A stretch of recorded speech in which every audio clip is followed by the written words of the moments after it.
করি যে দীর্ঘ প্রায় 3টি নির্বাচনে জনগণ তার ভোটাধিকার প্রয়োগের মাধ্যমে তার প্রতিনিধি নির্বাচন করতে পারেন নাই তার এবং দীর্ঘ অনেক দিন পর যেটি হচ্ছে যে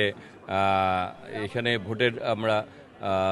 পরিবেশ তৈরি হয়েছে, জনগণের স্বতঃস্ফূর্ততা রয়েছে এবং আমার মনে হয় যে জনগণও চায় যে যারা এই দেশটার জন্য এই ভোটাধিকার গণতন্ত্রের জন্য যারা জীবন দিয়েছে তাদের প্রতি সম্মান দেখিয়ে এবং বাংলাদেশকে একটি গণতান্ত্রিক স্থিতিশীল এবং আগামী দিন একটা ভোটের বাংলাদেশ যারা এবং জনগণ তার মালিকানা মনে হচ্ছে তার মালিকানা ফিরে পেয়েছে, সেই কারণে স্বতঃস্ফূর্ততা রয়েছে। আমি জানি এই আসলে আপনার যে প্রতিনিধি প্রার্থী তাসমিন যারা একটা অভিযোগ করেছে তার পোলিং এজেন্টদেরকে বের করে দিয়েছে, এরকম অভিযোগ আপনাদের কাছে এসেছে কিনা, বিষয়টা আপনি কিভাবে দেখছেন?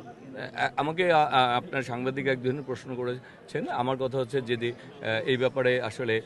উনি তার অভিযোগ করেন না যে কোনো রাজনৈতিক দলের কর্মীরা আমরা বাধা সৃষ্টি করেছি, যে কী কারণে তার পুলিং এজেন্ট এটি আপনি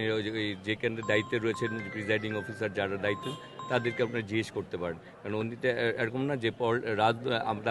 আমরা বা ধানের শীষের পক্ষে কেউ তাকে এরকম বাধা সৃষ্টি করেছে। যে কী কারণে তার পুলিং এজেন্ট যদি থাকতে পারে না, আইনগত কোনো কিছু আছে কিনা এটা প্রিজাইডিং অফিসারকে জিজ্ঞেস করলে আপনি উত্তর পাবেন।